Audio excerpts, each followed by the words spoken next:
ዛሬ ጠዋት እንግዲህ እሑድ ማለዳ ነው።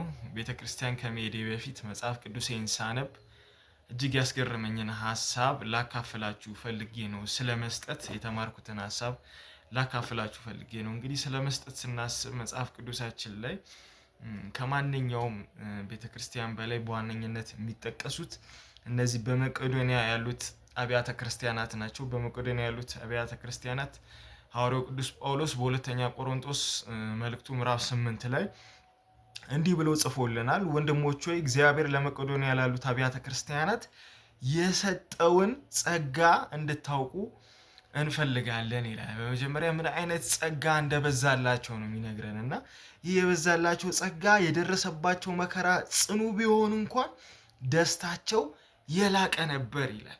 በመከራ ውስጥ ናቸው፣ በችግር ውስጥ ናቸው፣ በሰፈሪንግ ውስጥ ናቸው። ነገር ግን ደስታቸው የበዛ ደስታቸው የላቀ ነበር። ምክንያቱም ደስታቸው በነገሮችና በሁኔታዎች ሳይሆን በማይለዋወጠው ጌታ ላይ ስለሆነ ነው። ሐዋርያው ቅዱስ ጳውሎስ በሌላ በፊልጵስዩስ መልእክቱ ላይ ሲናገር ሁል ጊዜ በጌታ ደስ ይበላችሁ፣ ደግሜ እምላለሁ ምን ይበላችሁ ይላል? ደስ ይበላችሁ ነው የሚለው። ደስታችን ከሁኔታዎች ሳይሆን መምንጨት ያለበት ከጌታ ከራሱ ነው። ሐዋርያው ቅዱስ ጳውሎስ ይህን መልእክት ሲጽፍልን በእስር ቤት ውስጥ ሆኖ በእስር ውስጥ ሆኖ ነው ያለው። እስረኛ እንግዲህ በምን አይነት ሁኔታ እንደሚያሳልፍ እንግዲህ ለእናንተ አልነግራችሁም አይደል? ነፃነቱ የተገደበ፣ እንቅስቃሴው የተገደበ፣ ሁሉ ነገሩ የተገደበ ነው። ለመደሰት መቼስ ውጭ ያለ ሰው ይቀላል። ሐዋርያው ቅዱስ ጳውሎስ ግን እሱም መጥቶ ለሚጠይቁ ሰዎች ምንድን ነው የሚላቸው? ሁል ጊዜ በጌታ ደስ ይበላችሁ። እነዚህም የመቄዶንያ አብያተ ክርስቲያናትም መከራቸው ጥልቅ እንኳን ቢሆን ግን ደስታቸው ምን ያለ ነበር? የላቀ ነበር ይላል። ድህነታቸው ብርቱ ቢሆንም ደግሞ ልግስናቸው የበዛ ነበር። ድሃ ናቸው፣ ማቴሪያሊ በቃ ድሃ ናቸው፣ በቃ ፋይናንሻሊ ድሃ ናቸው። ነገር ግን ልግስናቸው ግን ካላቸው ነገር የመነጨ ሳይሆን ከድህነታቸው የመነጨ ሳይሆን ከልባቸው የመነጨ ስለሆነ ልግስናቸው እጅግ የበዛ ነበር። እንደ አቅማቸው ብቻ ሳይሆን ይላል ቁጥር 3 ከአቅማቸውም በላይ በፈቃዳቸው እንደሰጡ እንመሰክርላቸዋለን።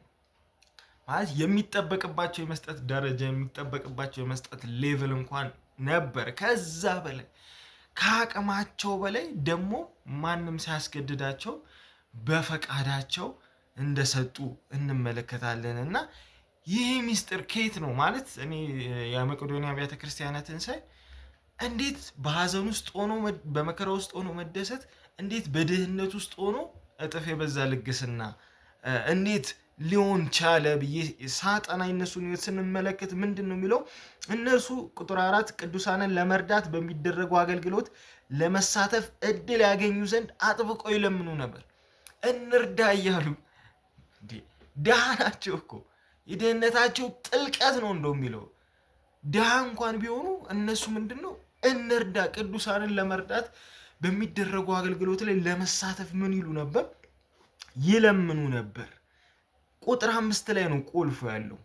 እኛ ከጠበቅነው በላይ በመጀመሪያ ራሳቸውን ለጌታ ሰጡ፣ ቀጥለውም በእግዚአብሔር ፈቃድ ራሳቸውን ለእኛ ሰጡ። እነዚህ ሰዎች ለምንድን ነው መስጠት ያልከበዳቸው ብትሉ መጀመሪያ ራሳቸውን ለጌታ ሰጡ፣ ከዛ ቀጥሎ ራሳቸውን ለኛ ሰጡ ይላል። እና ለእግዚአብሔር የተሰጠ ሰው ማንነቱን ለእግዚአብሔር አሳልፎ የሰጠ ሰው መሰጠት አይከብደውም። ያለውን ነገር መስጠት አይከብደውም። ለእግዚአብሔር የተሰጠ ሰው መስጠት የሚጀምረው ከመሰጠት ነው። የምንሰጠው ለማን ነው? ለእግዚአብሔር ነው። ሁለንተናውን ለእግዚአብሔር አሳልፎ የሰጠ ሰው ሁሉን ያገኘሁት ካንተ ነው፣ ሁሉን የተቀበልኩት ካንተ ነው፣ የነገሬ ሁሉ ምንጭ አንተ ነህ ብሎ የሚያምን ሰው ያለውን ነገር ለሌሎች ለማካፈል ለመስጠት አይከብደውም። ምክንያቱም ምን ያልተቀበልነው ነገር አለ? ምን ያልተቀበልነው ነገር አለ? ምንድን ነው እኛ የሰራነው? እጃችን ሰርቶ ያመጣው ነገር ምንድን ነው? ሰርተን ያመጣው ነገር እንኳን ቢኖር እንድንሰራ አቅምና ጉልበቱን የሰጠን ማን ነው? እግዚአብሔር አይደለም?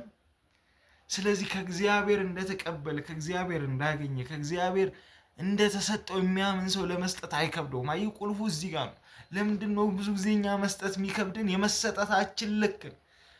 ለእግዚአብሔር የመሰጠታችን ልክ ነው እኛ መስጠታችንን የሚወስነው። ብራዘር አይ የመስጠት እየከበደ ያለው መስጠት እየከበደሽ ያለው ለእግዚአብሔር መሰጠት ስላቃታሽ ስለዚህ መጀመሪያ ራሳችንን ለእግዚአብሔር ነው አሳልፈን ልንሰጥ የሚገባው። በቃ ሁለንተናችንን ለእግዚአብሔር አሳልፈን ስንሰጣው ጤንነትን እኮ እንድንሰራ፣ እንድንንቀሳቀስ፣ በህይወት እንድንኖር፣ እንድንተነፍስ ጤንነትን የሰጠን እግዚአብሔር ነው።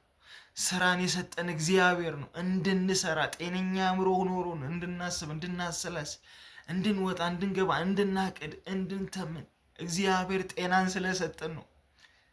እግዚአብሔር በዙሪያችን በቃ ጥሩ ሰዎችን ስላደረግን ነው። እግዚአብሔር ስለከለልን፣ ስለጠበቅን፣ ስለሸሸግን፣ ስለጋረደን ነው። ከአደጋ ከክፉ ስለሰወረን በህይወት ያለን መስራት የቻለው መንቀሳቀስ የቻለው ከእግዚአብሔር። ይሄ እንደተሰጠው ያመነ ሰው ራሱን ለእግዚአብሔር ይሰጣል።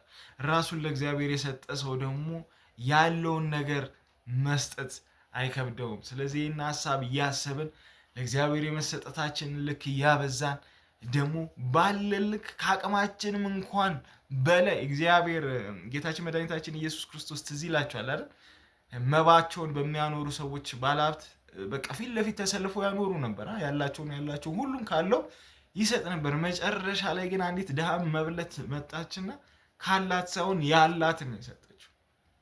ቆም አለና ተደነቀ ጌታ። በቃ ያቺ ሴት ምኗን ሰጠች አለ? ትዳሯን ሰጠች። ያላትን የመጨረሻ ነገር አንጠፍጥፋ ለጌታዋ ሰጠች። ተደነቀ።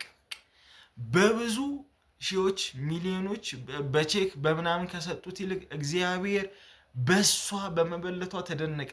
ምክንያቱም የመሰጠቷን ልክ፣ የልቧን ልክ፣ የሳንቲሟን ብዛት ሳይሆን የመሰጠቷን ብዛት ነበር እግዚአብሔር ያየው። 10 ብር ልንሰጥ እንችላለን፣ 10,000 ብር ልንሰጥ እንችላለን፣ 10 ሚሊዮን ልንሰጥ ኢዳዝንት ማተር። ይሄ ለሰው ለሚያው ሰው ነው ልዩነቱ።